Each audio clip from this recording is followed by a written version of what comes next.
Bueno, les deseo mucho éxito, por supuesto, en la prueba en el control de la tarde, que les vaya muy bien y espero que les haya cundido el estudio.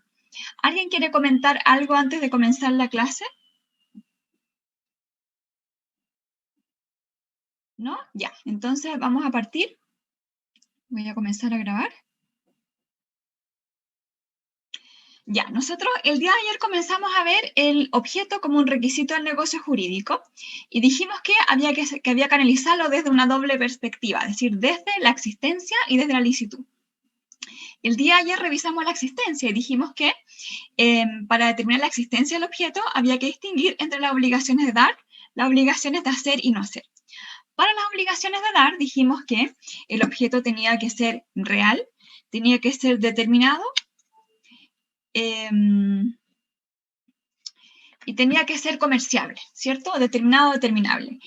Y hasta ahí quedamos, ¿cierto? Y para las obligaciones de hacer y no hacer, entonces vamos a revisar muy brevemente en unos minutos. Los requisitos son que sea determinado, que sea físicamente posible y moralmente posible, ¿ya? Determinado aquí, bueno, hay que enunciar adecuadamente en el negocio jurídico de qué tipo de obligación se trata. Por ejemplo, puede ser una obligación de medios o podría ser una obligación de resultado, ya de medios, por ejemplo, si yo no me obligo a un resultado determinado, sino que a hacer todo lo posible para conseguirlo. Por ejemplo, la obligación de un médico, la obligación de un abogado, ¿verdad? Ningún médico tiene el deber de sanar a la persona, el abogado tampoco tiene el deber de ganar un juicio, sino que poner todos los medios para que ello suceda. Esta es una distinción que proviene del derecho francés, que en general ha sido acogida en Chile. Esta otra distinción de las obligaciones, ya conocemos tres al menos en este curso. Y, por supuesto, nos servirá después para determinar si, por ejemplo, hubo cumplimiento o no hubo cumplimiento, ¿ya? Es una sola de las clasificaciones, pero sabemos que dentro de la determinación del objeto pueden encontrarse otras aristas, por ejemplo, si la obligación es pura y simple, se encuentra sometida a una condición, etc. Que sea físicamente posible se refiere a que se encuentre conteste con las reglas de la naturaleza, ¿ya? Es decir, la imposibilidad se medirá en razón con lo que no es posible realizar de acuerdo a las reglas de la naturaleza. Y acá, para que realmente el objeto en las obligaciones de hacer exista, tiene que ser físicamente posible y siendo que no sea imposible desde la absolutamente imposible o permanentemente imposible, ¿ya? Absolutamente imposible si es que la imposibilidad afecta a todas las personas y relativamente imposible si es que afecta solamente a algunas personas. Basta con que el objeto sea relativamente posible para que exista objeto. Lo mismo en cuanto a la permanencia, es decir, para que exista basta con que el objeto sea temporalmente posible. Si es permanentemente imposible, entonces ya no existirá objeto. Ahora bien, esta posibilidad cambia con el tiempo. Por ejemplo, el típico ejemplo de imposibilidad antiguamente era el viaje a la luna y sabemos que hoy en día es algo totalmente posible. Entonces, cambian el espacio y el tiempo lo que es físicamente posible. Comentarios que tengan. Moralmente posible es decir que el objeto no sea contrario a la ley y las buenas costumbres del orden público. Dijimos nosotros ayer que la inclusión de lo moralmente posible como requisito de existencia del objeto suena un poco extraño, puesto que el objeto realmente existe. Lo que podemos discutir es la licitud, pero bueno, el código así lo indicó. Entonces, como contravención legal, ejemplos, hay casos en los cuales directamente se contraviene la ley, por ejemplo, un pacto prohibido por la ley, que sé yo, sabemos que no sé, la transferencia de órganos tiene que ser únicamente por negocios jurídicos a título gratuito. Bueno, si se hace a título oneroso, hay una contravención directa, ¿ya?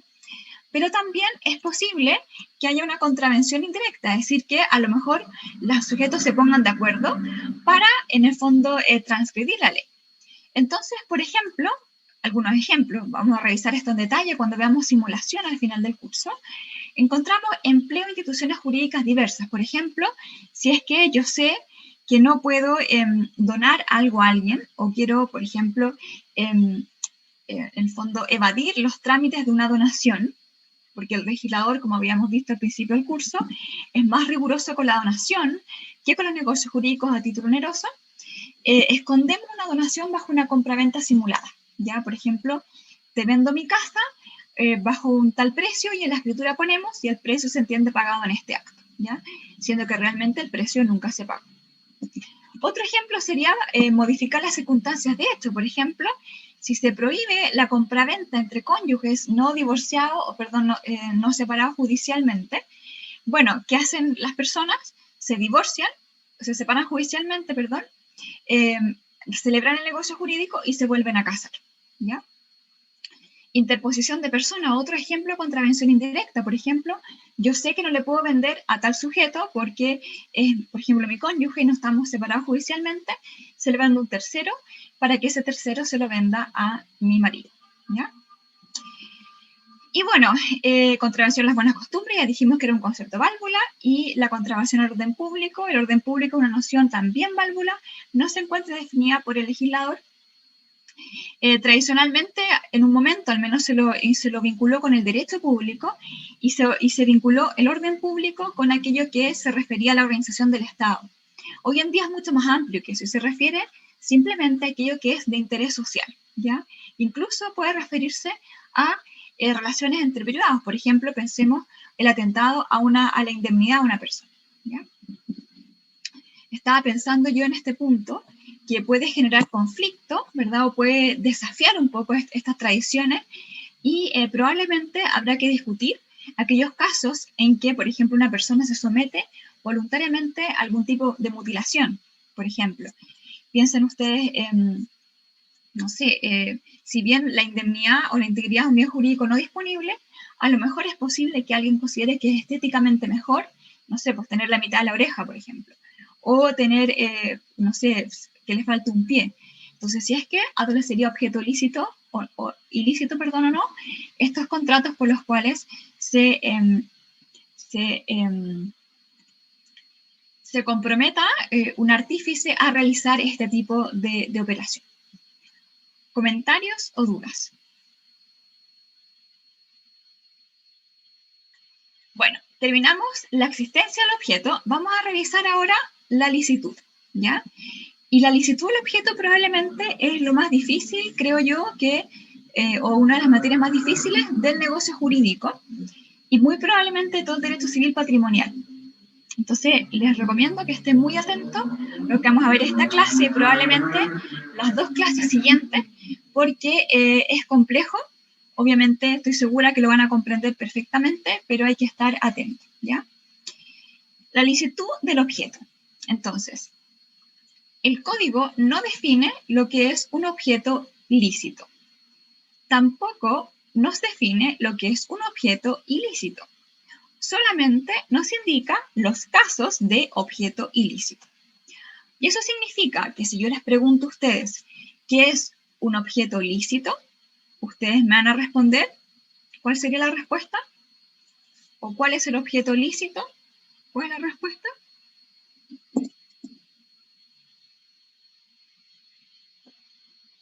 Todo lo que no es ilícito. Todo lo que no es ilícito, exactamente. Pasa lo mismo que la capacidad, ¿ya? Entonces, el estudio de la licitud del objeto se traduce finalmente en el estudio de los casos de ilicitud. ¿Cuáles son estos casos? Los vamos a leer y luego vamos a revisar cada uno. Primero, la contravención al derecho público. Segundo, pactos sobre sucesiones futuras. Los casos del artículo 1464. La condonación del dolo futuro. Los juegos de azar. Los objetos de circulación prohibida y los contratos prohibidos por la ley, ¿ya? En el fondo, cualquiera de estas causales nos conduce a la nulidad absoluta del negocio jurídico. Vamos a revisar, no lo vamos a revisar en este orden, el estudio del artículo 1464, o sea, la letra C, la vamos a dejar hasta el final. Ya es probablemente lo más complejo de esta materia. El día de hoy nos vamos a concentrar en el resto de las letras que alcancemos a ver. Para la letra B, o sea, para los pactos sobre sucesión futura, yo les pido por favor que tengan a mano un papel y un lápiz porque vamos a realizar un ejercicio. Primer caso, fácil, ¿verdad? Hay un objeto ilícito en todo lo que contraviene el derecho público chileno. Así, la promesa de someterse en Chile a una jurisdicción no reconocida por las leyes chilenas es nula por vicio del objeto, ¿ya? O sea, lo que contraviene al derecho público constituye un objeto ilícito. Vamos a este, ¿verdad? Bueno, perdón, ¿alguna duda sobre la letra A? Vamos a la letra B, que es la siguiente, el pacto sobre una sucesión futura. En general, no se permite, por un tema casi que de moral, no se permiten los pactos sobre una sucesión futura. Por ejemplo, yo me comprometo contigo, celebramos un contrato que te voy a dejar, qué sé yo, mi auto, ¿ya? ¿Por qué? Porque estos negocios jurídicos finalmente conducen a que la otra persona esté esperando que yo me muera, ¿ya? Por eso se llama el pacto se les denomina pacto, o se los conoce coloquialmente como pacto de ave de rapiña. Entonces, la regla es que todo negocio jurídico que verse sobre un pacto, sobre una asociación futura, es ilícito, ¿ya? Salvo un caso. Entonces, reitero, los pactos sobre una sucesión futura adolecen de objeto ilícito, salvo un caso. El artículo 1463 dice lo siguiente. El derecho de suceder por causa de muerte a una persona viva no puede ser objeto de una donación o contrato, aun cuando intervenga el consentimiento de la misma persona. Las convenciones entre la persona que debe una legítima y el legitimario, relativas a la misma legítima o mejoras, están sujetas a las reglas especiales contenidas en el título de las asignaciones forzosas. Entonces, si es que yo quiero dejarle algo a alguien, lo puedo hacer, pero ¿por qué vía? ¿Por qué vía puedo hacer yo esto? Testamentario, profe. Testamento. ¿Y cuál es la característica del testamento? Que desincentiva que el otro esté esperando que yo me muera. El testamento es siempre, ¿alguien sabe? Una característica propia del testamento y que no se puede cambiar. Que la persona ya murió. Ya, pero mientras redactamos, mientras está la persona viva. ¿Que lo puede revocar?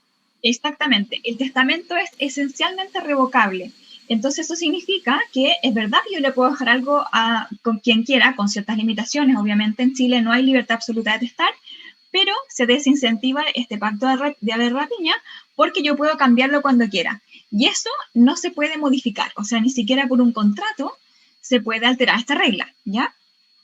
Entonces, resumen, pacto sobre una sucesión futura adolece objeto ilícito. Si es sobre una asociación que ya en el fondo ya surgió, como decía Catherine, el causante ya falleció, ahí se puede. De hecho, vamos a revisar en derecho de bienes que si el causante ya falleció, el heredero, por ejemplo, puede disponer de su cuota, puede vender su cuota, puede transferir el dominio de su cuota, su tercio, su cuarto, etc. Pero respecto a la asociación futura, adolece de objeto ilícito. El único caso en que el código admite un pacto sobre sucesión futura que no adolece de objeto ilícito es el denominado pacto de no disposición de la cuarta de mejoras, ¿ya? Que consiste en lo siguiente. ¿Dudas o comentarios hasta ahora para partir bien? Ya. Consiste en lo siguiente. Aquí, por ejemplo, tenemos una esquemita de cómo se divide el patrimonio de una persona, ¿ya? Vamos a leer el artículo completo, pero nos vamos a quedar con la parte en rojo. Dice así. La mitad de los bienes, previo a las deducciones indicadas en el artículo 959 y las agregaciones que enseguida se expresan, se dividirá por cabezas o estirpes entre los respectivos legitimarios según las reglas de la sucesión intestada. Lo que cupiera cada uno en esa división será su legítima rigorosa. No habiendo descendientes con derecho a suceder, cónyuge sobreviviente ni ascendientes, la mitad restante es la porción de bienes de que el difunto ha podido exponer a su arbitrio. Vamos a lo que nos interesa. Habiendo tales descendientes, cónyuges o ascendientes, la masa de bienes, previas las referidas deducciones Y agregaciones se dividirá en 4 partes. 2 de ellas, o sea, la mitad del acervo, para las legítimas rigurosas. Otra cuarta para las mejoras con que el difunto haya querido favorecer a su cónyuge o a uno más de sus descendientes o ascendientes, sean o no legitimarios. Y otra cuarta de que ha podido disponer a su arbitrio.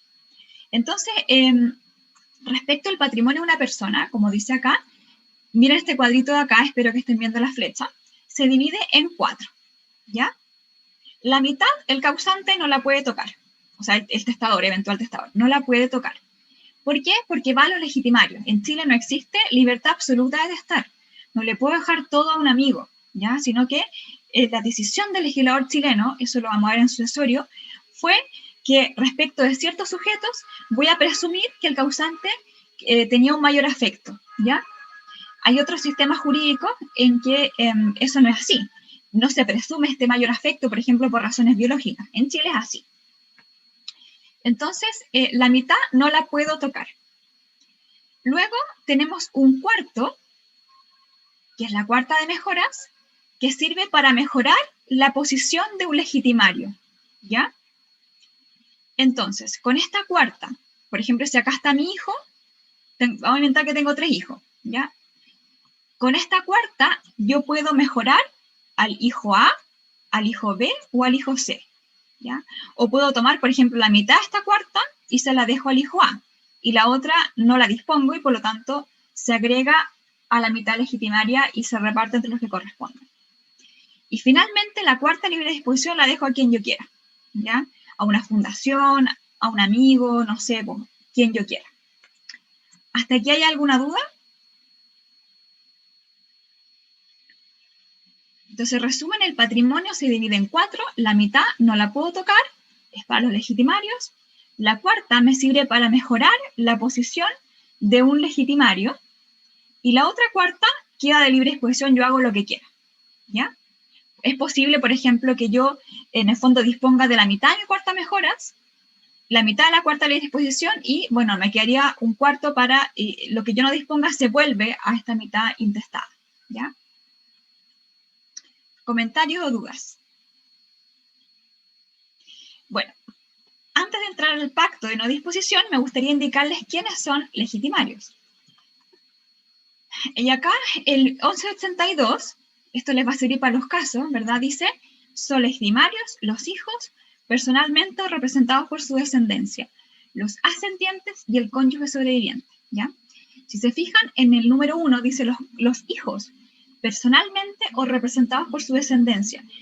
Vamos a estudiar nosotros después en Derecho Sucesorio que existe lo que se llama la representación. En el fondo aquí están involucrados los descendientes, no solo los hijos.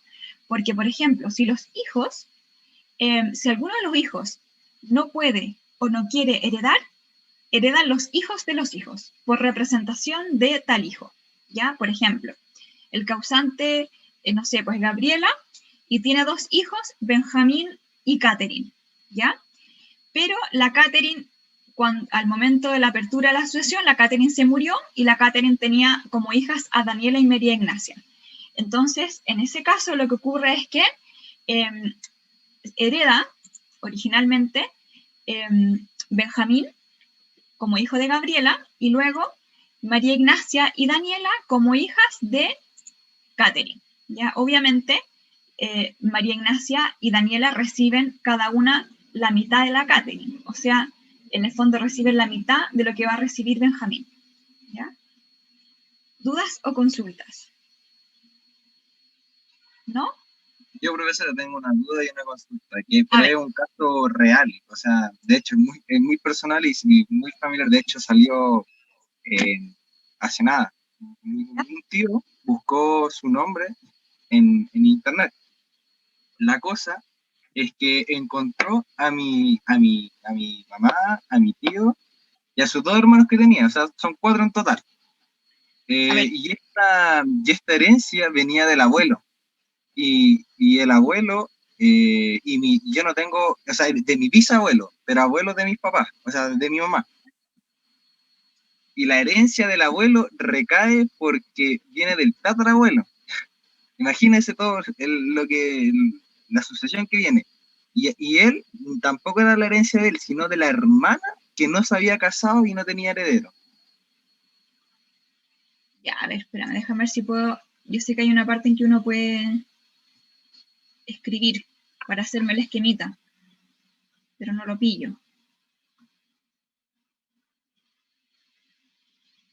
No, no lo pillo. Bueno, pero en fin, entonces hay un causante. Que en este caso sería la hermana de mi tatarabuelo, que no se casó y no tuvo tampoco hijos. Ya. A ver, ¿cómo le vamos a poner? ¿Qué nombre le vamos a poner? Oscar. Oscar es tu tatarabuelo. Sí. Ya, y él tuvo una hermana que se llamaba. Tuvo 3 hermanos, uno que se llamaba Alberto y otro que se llamaba Carmen. Alberto, Carol. Carmen. Ah, Carmen, ya. O sea, estaba Oscar, Alberto y Carmen. Son 3 hermanos. Son 3 hermanos. Ya. ¿Y quién es el causante de este caso que tú me comentas? Los 2 hermanos se murieron, de tanto con el hermano por parte de Carmen, y también se murió Alberto. Ya, se murió Carmen y Alberto. ¿Ya? El problema que como que sucedió es que se supone que la habían desheredado, pero cuando iban a partir la herencia no tenían a quién entregarle la herencia si la habían desheredado. ¿Ya? Pero se reclamó y al final le dieron la herencia al abuelo, a mi abuelo. ¿Y Que tu abuelo? En ese caso... Sí, Ya, sí. ¿y tu abuelo es es nieto de Oscar, de Alberto o de Carmen? Es nieto de Oscar, del único hermano que tuvo hijos. Ya. Ah, ya, los otros no tuvieron hijos, ninguno No de los dos. tuvieron hijos y tampoco se casaron. Ya, perfecto. O sea, quedaría tu abuelo, y tu abuelo, me imagino que está tu papá o alguien así. Es mi mamá. No, después es mi tatarabuelo, mi bisabuelo, mi abuelo que falleció. O sea, imagínense, que como tuvimos que desenterrar a casi todos los familiares. Ya. Y de ahí, como falleció mi abuelo, de ahí nosotros supimos la herencia. Y el problema no era ese, porque se supone que mi bisabuelo tenía 2 esposas. Y tenía 2 hijos, y tenía familia por un lado y familia por el otro. Ya. Y el problema es que la familia, la esposa, que no estaba como reconocida por el registro civil, fue la que se quedó con la mayor parte de la herencia. ¿Pero Y era esposa? O sea, perdón, no esposa, era cónyuge. ese era el problema. Había declarado que era esposa reconocida, y se supone que solo se reconoce un matrimonio en el Estado, y está reconocido el matrimonio de mi familia, no la familia de esa persona. Pero tu abuelo se casó por el registro civil, tu abuelo. No se casó, no se pudo casar. Por lo tanto, el matrimonio ese se supone que no es válido. Pero No, aún así se ganaron la herencia. estoy de acuerdo, pero ese segundo matrimonio, ¿se celebró o no se celebró? No se celebró. Entonces no estaba casado por segunda vez. No estaba casado por segunda vez. Tampoco estaba separado. El primer matrimonio siempre quedó como que siempre se habían casado y nunca se habían separado. Perfecto. Así Ya. que, ¿cómo se llama?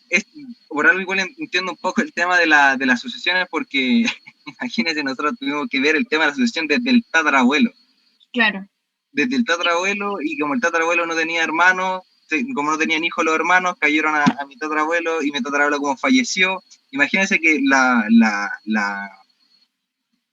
herencia se la van a repartir al final como entre 10 personas o 20 personas, porque son igual hartas generaciones.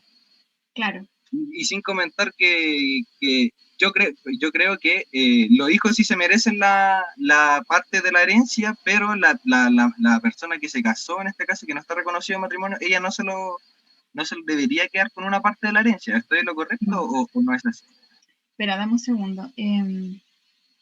Mira, te pregunto el tema del matrimonio porque yo he conocido 2 casos en que la persona se casó 2 veces, así ¿Ya? por registro civil y todo, ¿ya? Entonces, en esos casos, tú puedes pedir la nulidad del segundo matrimonio, porque ¿Ya? obviamente el matrimonio es válido solamente a la medida que no haya un vínculo matrimonial previo, ¿ya? Entonces, si había un vínculo matrimonial previo, el segundo matrimonio es nulo, ¿ya? Y he conocido 2 casos de eso, son antiguos, porque obviamente hoy en día el registro civil hace los cruces, pero antiguamente no lo hacía. Entonces, sí había gente que se casaba simplemente 2 veces y mantenía vigentes los dos matrimonios. Pero, no obstante, tú no puedes andar pidiendo la nulidad del segundo matrimonio cuando se te ocurre, porque obviamente hay plazo de prescripción, ¿ya? Esta era mi pregunta, ¿cuál es el plazo de prescripción? Pero es porque estamos pidiendo de alguien que ya falleció. Claro. Y además... Pero, por ejemplo, en ese caso, tú me dices que esas personas hicieron los trámites ya de herencia en su momento. Sí, de hecho, hicieron los trámites de herencia. Fue de muy mala fe porque nosotros creemos que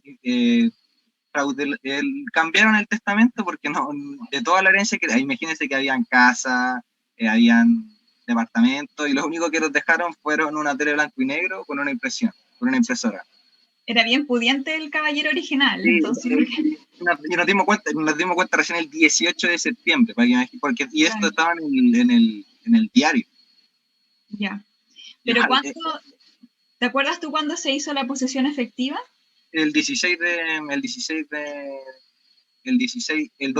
perdón.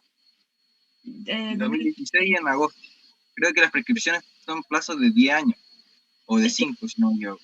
Sí, lo que pasa es que, o sea, lo vamos a revisar y después en derecho de bienes, porque hay un tema, precisamente a propósito de la herencia, no tenemos un solo tipo de posesión, sino que hay 3, ¿ya? Que es la posesión real, la posesión efectiva y la posesión legal, ¿ya? Entonces, la posesión efectiva, por eso te pregunto por estos trámites, te conducen a la prescripción ordinaria. Entonces, yo revisaría ahí bien el tema de los plazos, veo un poco complicado lo que tú me planteas, como de una posibilidad de éxito para ti. Pero si por eso es muy importante la posesión efectiva, porque la posesión efectiva te sirve de título para la posesión. ¿Te fijas? Entonces, más allá de que puedas pedir la nulidad o no, si es que ya se adquirió por prescripción, te van a ahí alegar la prescripción. No sé, creo que por prescripción no se la han pasado, pero sí se la pasaron porque ellos hicieron los trámites, porque en el Poder Judicial salían todos los trámites que lo habían hecho y todos lo habían hecho esto comenzó del 99, pero todos los trámites recién se realizaron en el 2016. Ya. Y todo bajo la espalda de nosotros, porque ¿cómo se llama? Nosotros no teníamos idea de que había una herencia. Claro. ¿Y esto fue por testamento? ¿Fue testada? No, es que ese es el otro tema, que sale parte intestada y salimos nosotros. ¿Sale qué? Sale parte intestada, es que son como 3 herencias, son 2 herencias diferentes en un lado. En una parte sale parte intestada y en otra parte sí estamos testados. Ya. Porque recuerde que al principio eran 2 personas que fueron la herencia, primero la de Carmen y después la de Alberto. Eran 2 herencias diferentes. Como esas 2 personas fallecieron, las 2 herencias de los 2 hermanos le recayeron a uno. Claro, esa es una sucesión mixta. Si es que tú dices que había parte testada y parte intestada, eso es mixto. Y la parte testada se rige por las reglas de la sucesión testada y la parte intestada se rige por las reglas de la sucesión intestada, ¿ya? Entonces, ¿por qué? Por eso te pregunto el año, porque no es tan atrás. Entonces, antes, por ejemplo, cuando son intestadas, el trámite, hay cruces de información, en el fondo informático, en el registro civil. Pero claro, cuando son testadas, ahí tienes que llevarlo a un tribunal. Entonces, por esa vía, digamos, por eso es posible que hayan obtenido más fácilmente una posesión efectiva si efectivamente no correspondía o no estaban todos los herederos, por ejemplo. Entonces, yo que tú revisaría los plazos de prescripción y recuerda, como te digo, que en el caso de la herencia tenemos estos 3 tipos de posesión. La posesión legal, que se adquiere con la muerte del causante, la posesión efectiva, que se adquiere con el decreto y que sirve de título, y la posesión real, que ya en el caso de los inmuebles, bueno, hay una discusión tremenda si es que es en el fondo la posesión real o la inscripción en el registro. Yo revisaría, habría un diagnóstico en esos 3 puntos que te estoy diciendo. Ya. Sí, menos mal no estaba tan perdido. Estaba haciendo eso, de hecho, pero lo primero que hice fue buscar todas las casas, porque hay casas que no están con la posición real ni tampoco con la posición efectiva.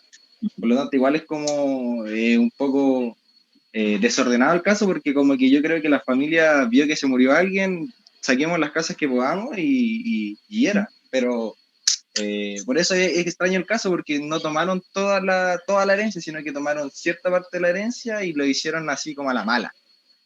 No tampoco informaron, o sea, informaron a la familia con el diario y tenían el número y todo eso. Se puede dar como una razón de, pucha, no nos avisaron y el testamento está mal, porque ¿cómo se llama? A ver, me explico de nuevo.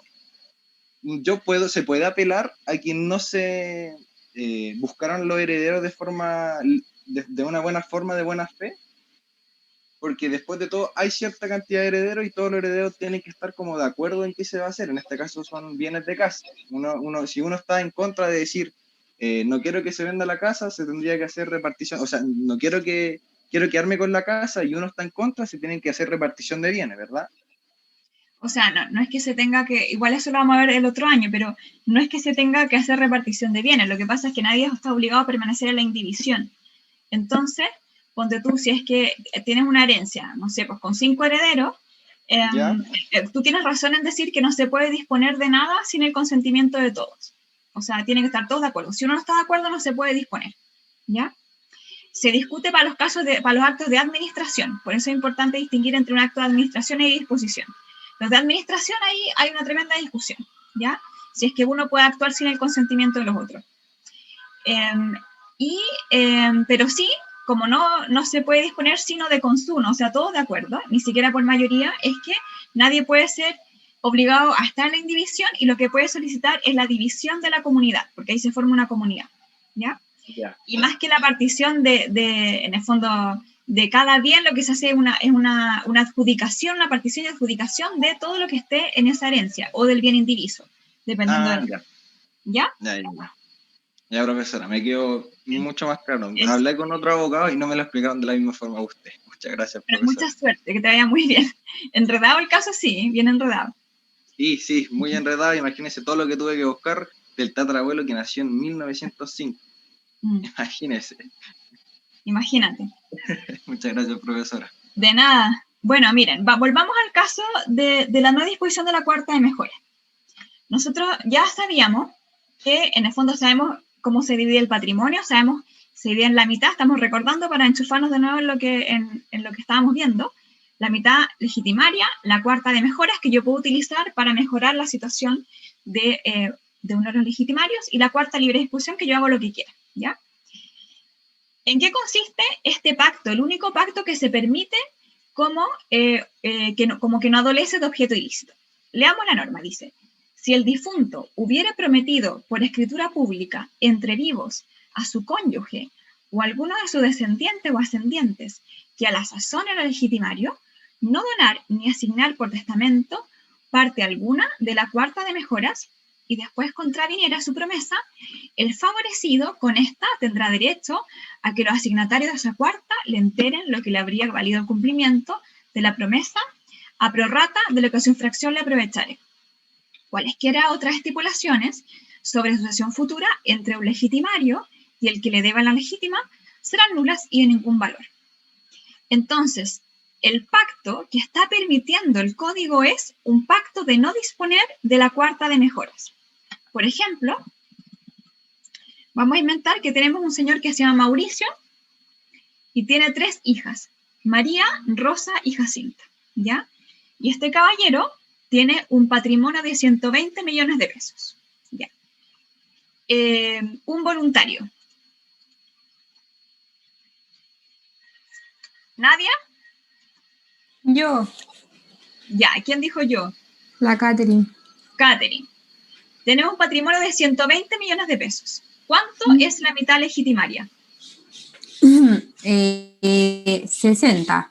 60. ¿Cuánto es la cuarta de mejoras? 30. ¿La cuarta libre disposición? 30 más. 30 también, ya. Entonces, el pacto permitido por el legislador es que Mauricio le dice a cualquiera de estas 3 personas, en el caso concreto, obviamente, que no va a disponer de la cuarta de mejoras, ¿ya? Catherine, ¿qué pasa si Mauricio no dispone de la cuarta de mejoras? ¿Qué pasa con esa cuarta de mejora, con esos 30? ¿Se dividen en el cuarto de libre disposición? ¿No? ¿Se unen o no? ¿Se une a qué? A la cuarta de libre disposición. Vamos a ir, miren, si el causante, Mauricio, bueno, primero en vida, ¿ya? Después el caballero se murió. Y si Mauricio no dispuso de esta cuarta de mejoras, ¿esta cuarta para dónde se va? Para los legitimarios, ¿o no? A los legitimarios, ¿cierto? Ah, Ya, sí, ahora entendí. ya. Entonces, inventemos que Mauricio se murió. Y Mauricio respetó el pacto de que no va a disponer de la cuarta de mejoras. ¿Cuánto le corresponde a María? 30. Porque lo que es 60 ahora se divide en 90, ¿o no? Claro, quedan 90. Pero ¿Ya? sí, se divide en 3. Exactamente. 30. Ya. Una cosa importante, si en el ejemplo no se les dice nada, se divide en partes iguales. ¿Ya? Porque a lo mejor en el ejemplo no se dice nada, se divide en partes iguales. Y aquí en el caso más simple, solo habían 3 hijos y no había nadie más, ¿ya? Porque todavía no hemos tenido derecho sucesorio, no me incorporan a nadie más. Entonces, se dividiría en 30. ¿Ya? ¿Hasta aquí alguna duda? Ya, o sea, si Mauricio respetó el pacto de no disposición de la cuarta de mejoras, María, al igual que sus 2 hermanas, recibiría cada una 30, ¿verdad? ¿Alguna duda hasta acá? Ya, es el pacto permitido. ¿Qué pasa? Y luego, eso es lo que se permite. Luego el código me menciona los efectos que ocurren si es que el pacto no se respeta, ¿ya? Entonces aquí vamos a inventar, por ejemplo, que Mauricio se comprometió con María a no disponer de esta cuarta de mejoras, de esos 30 millones, ¿ya? Pero cuando el caballero se murió, se dieron cuenta que Mauricio había dejado la cuarta completa a Rosa. ¿Se entiende el caso?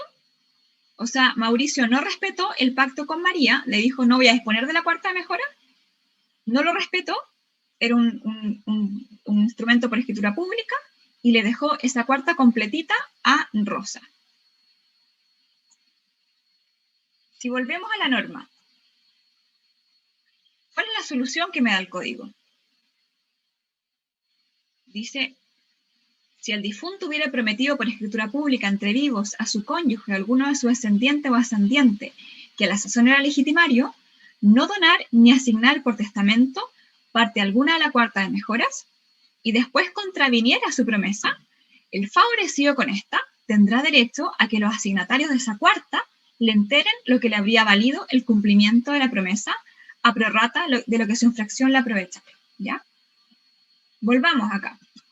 Primer caso, ¿algún voluntario?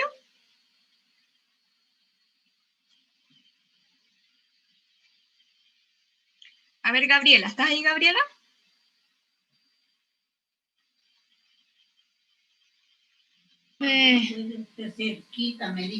¿Gabriela?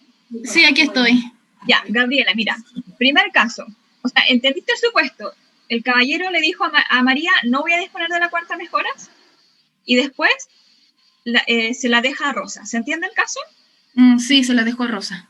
Ya. ¿Qué habría pasado si el caballero hubiera respetado el pacto? ¿Cuánto correspondido a María? ¿Perdón? Si es que el caballero Mauricio hubiera respetado el pacto, ¿cuánto le habría correspondido a María?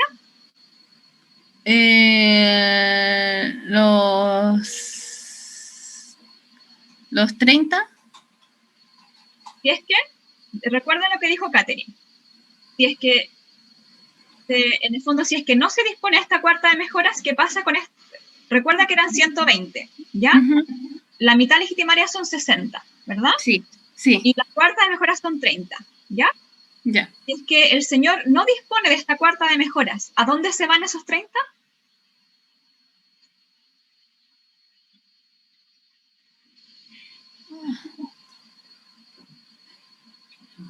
El señor ya se murió.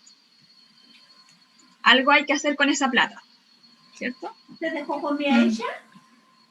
Se lo dejará, o sea, ¿qué pasa con esa cuarta? Si el señor no dispone de esos 30. ¿Para dónde se va? Por lógica. Se va a María. Me dijo, no hay almuerzo. No. A la vuelta sí. Mira, Gabriela, antes de entrar al caso concreto, ya recordemos lo que nos dijo en general la Catherine. El patrimonio se divide en 4, tenemos esta mitad legitimaria que no puedo tocar porque el legislador dijo esto va para el hijo, para el cónyuge, para no sé quién, ¿ya? Después tengo una cuarta que me sirve para mejorar algunos de estos sujetos que están acá, ¿ya? Y tengo una cuarta que yo puedo hacer.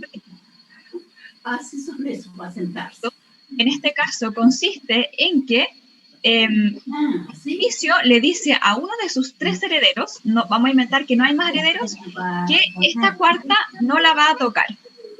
¿Ya? Ya. ¿Qué pasará con esa cuarta si es que cumple con el pacto?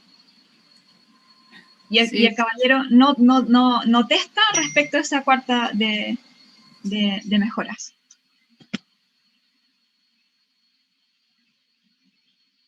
Esos 30, ¿para dónde se van? ¿Para esta mitad de acá o para la de acá? Se va a la de legitimarios.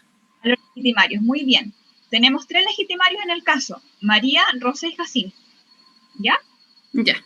Si se cumple el pacto, si se hubiera cumplido el pacto, ¿cuánto habría recibido María? María recibe... Dijimos que si cumple el pacto, lo que hay que repartir es 60 más 30. Ya. Y si se cumple, si eso fuera así, diría María. 30. 30, exactamente. ¿Hasta aquí alguien tiene alguna duda? ¿No? Ya, y vamos a inventar el caballero respetó el pacto, sino que lo que hizo fue muchas gracias. Otro voluntario ahora. ¿Algún otro voluntario? ¿Voluntariamente obligado?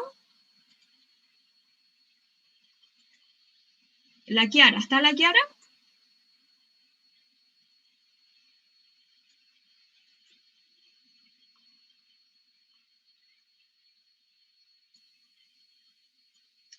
¿Estará la Kiara? A ver, Rodrigo.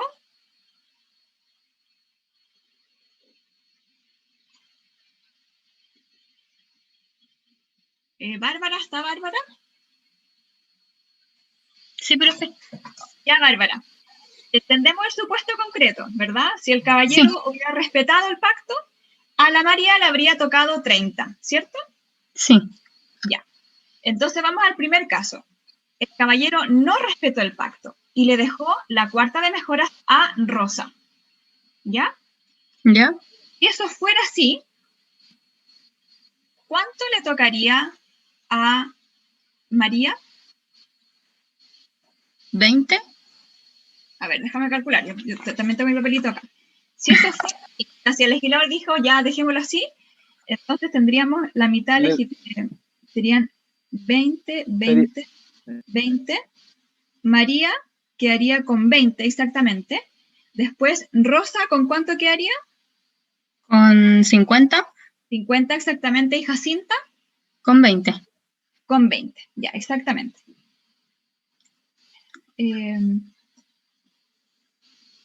20 para María, 20 para Jacinta y 50 para Rosa, ¿ya? Pero el legislador dijo, esto no puede quedar así, ¿cierto? ¿Y qué puede hacer, de acuerdo a la regla del legislador, qué puede hacer María y cuánto puede recibir? ¿A quién le puede pedir María algo más?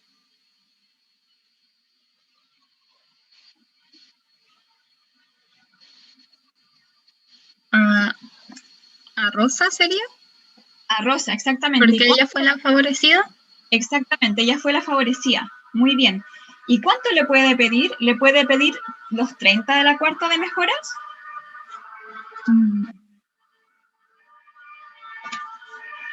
¿Le puede pedir toda la cuarta de mejoras? Ahí no sé, profe.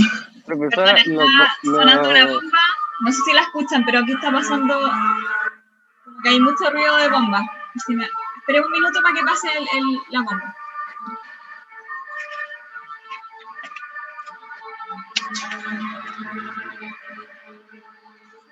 Ya, y sí. Ya. Entonces, si dejáramos como, si el pacto fuera válido, digamos, o sea, perdón, si esta nueva disposición el legislador dijera ya, dejémoslo así, en resumen, como decía la Bárbara, creo, María recibiría 20, Jacinta 20 y Rosa 50, ¿ya? Pero el legislador me da una solución a esto y dice, no parece justo que se contravenga algo que ya se había prometido a María. Y la solución es la siguiente. Si la volvemos a leer, dice, si después contraviniera su promesa, o sea, Mauricio, el favorecido con esta, o sea, el favorecido con la promesa, en el caso concreto, María, tendrá derecho a que los asignatarios de esa cuarta le enteren lo que le habría valido el cumplimiento de la promesa a prorrata de lo que su infracción les aprovechare. Entonces, el asignatario de esa cuarta, en el caso concreto, como bien dijo Bárbara, era Rosa, ¿ya? Entonces le puede pedir a Rosa. La pregunta es, ¿cuánto le puede pedir a Rosa? ¿10 millones? A ver, espérame. Exactamente, ¿verdad? Porque si es que se hubiera respetado el pacto, María habría recibido 30. Como no se respetó, solo recibió 20. Entonces puede pedir lo que le falta para llegar a el monto que había recibido de respetarse el pacto. O sea, puede pedir 10. Y los otros 20 de la cuarta de mejoras quedan para Rosa. ¿Se entendió? ¿Alguien quedó con alguna duda? Porque esto es importante. Yo, profesor, no entendí entonces se parte, tenemos 4 cuartos. 3 cuartos se tienen que repartir con... Se ve el tema. El último cuarto, ¿qué pasa con el último cuarto? Porque son 120. ¿Sí? Después son 60 más, se divide la mitad, son 90. ¿Y qué pasa con esas 30 que quedan de libre distribución? Eso ahí depende de a quién se lo deja el heredero. ¿Y qué pasa si no hay nadie a libre disposición? ¿A quién se le quedan? ¿A la hermana o a quién? Buena pregunta. Matías, tú eras el que ayer me preguntó por el caso en el fondo, el caso de las preguntas 9 y 10, ¿o no? Sí. ¿Viste? Nuevamente, Matías, entonces está en el fondo viendo más allá del agua, y está muy bien. Nosotros nos vamos a quedar por ahora solamente si no se dice nada, vamos a quedar con esa cuarta de libre disposición, tú la puedes dejar a quien quiera, ¿ya? Ahí, por ejemplo, yo les podría agregar que la cuarta libre disposición se la dejó a, no sé, pues su profesor del colegio, ¿ya? O a la profesora de Derecho Civil, ¿ya? Pero efectivamente, como dice Matías, si es que cualquier cosa que yo no disponga, sea la cuarta de mejoras o la cuarta libre disposición, se va a las reglas de la asociación intestada, ¿ya? Y eso lo vamos a ver después en sucesorio. El legislador hace una lista de herederos que se llaman órdenes sucesorios, en que se van excluyendo unos a otros, en que el legislador lo que hace es, como les decía, sobre la base usualmente de vínculos biológicos o de matrimonio, dice, este es más importante que el otro. Ya se supone, por ejemplo, que el hijo es más cercano que el nieto, o que el hijo es más cercano que el padre, por ejemplo. Entonces, pero es una muy buena pregunta. Efectivamente, la cuarta libre disposición la puedo dejar a quien quiera, y podemos inventar que esos otros 30, por ejemplo, se quedaron, no sé, pues, al jardinero o a quien tú quieras, ¿ya? Pero es una buena prevención. ¿Alguna otra duda? Muchas gracias, profesor.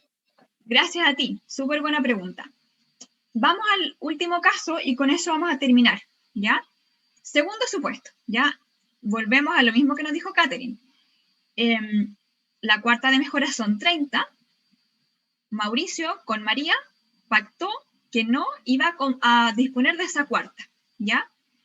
Si eso hubiera sido así, María habría recibido, como bien dijo, creo que la Bárbara, 30, ¿ya? pero como no lo respetó, entonces ocurrió algo distinto. Vamos a inventar que no le dejó la cuarta a Rosa, sino que se la dejó a Rosa y Jacinta. En este caso, de aceptarse este supuesto, ¿cuánto recibiría Rosa, cuánto Jacinta y cuánto María? ¿Algún voluntario?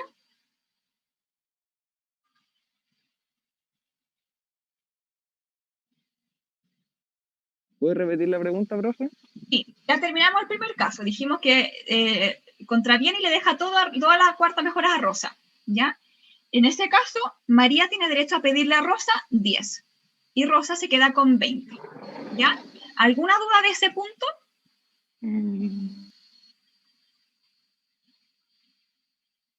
¿No? Ya, vamos al segundo ejemplo. Mismo caso, pero el caballero, que se llamaba Mauricio, le dejó la cuarta de mejoras a Rosa y Jacinta. No a una sola, a Rosa y a Jacinta, ¿ya? Si eso, efectivamente, el legislador hubiera dicho, lo vamos a dejar así, ¿cuánto recibe María? ¿Cuánto recibe Rosa? ¿Y cuánto recibe Jacinta? Si efectivamente la cuarta, ¿ya?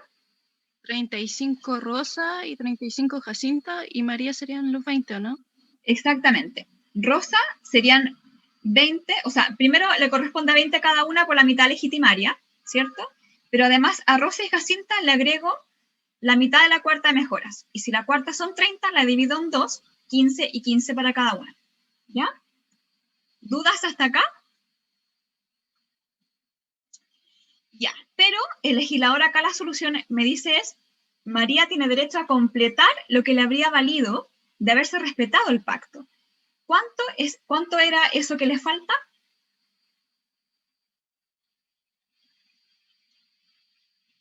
¿Cuánto es lo que le falta para haber recibido lo que le correspondía de acuerdo al pacto de no disposición? 10. Le faltan 10. ¿Y a quién le puede pedir los 10? A Jacinta. Oh, no, Rosa. A las dos hermanas, ¿no? A las dos hermanas, Porque exactamente. las dos fueron favorecidas. Las dos fueron favorecidas. Y acá, como no se dice nada, vamos a asumir que es por partes iguales. Por lo tanto, le puede pedir 5 a una y 5 a la otra. ¿Ya? ¿Se entiende hasta acá? ¿Alguien quedó con alguna duda?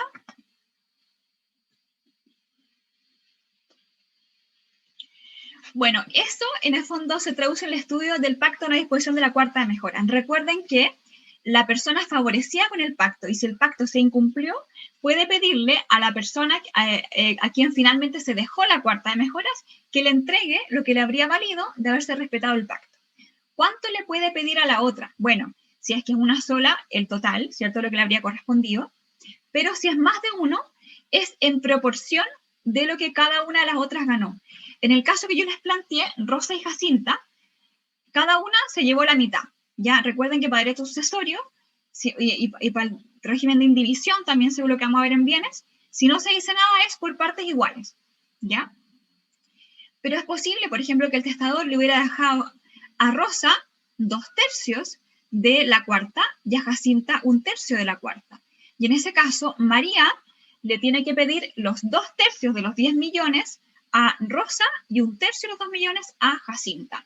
Por eso la norma dice acá, le puede pedir lo que le habría valido el cumplimiento de la promesa a prorrata. Prorrata significa en proporción. Si recibieron en partes iguales, le pedirá lo mismo a una y la otra.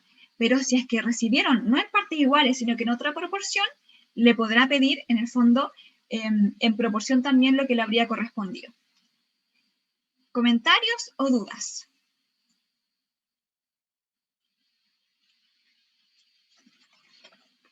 Bueno, entonces vamos a terminar la clase el día de hoy. Espero que hayan entendido bien este caso porque es uno de los dos complejos. Lo otro complejo acá es estudiar los casos del 1464. Pero sí, hoy día lo de hoy es muy importante y algo que además que se vuelve a ver reiteradamente en derecho sucesorio, en derecho de bienes, etc. Entonces es muy importante que les haya quedado claro. ¿Algún comentario, duda que tengan, observación? ¿No? Bueno, entonces les deseo mucho éxito en la prueba. Almuercen bien antes, ¿verdad? Y que les vaya bien. Nos vemos ya de esta a la próxima semana. Que les vaya muy bien. Chao, profe, cuídese.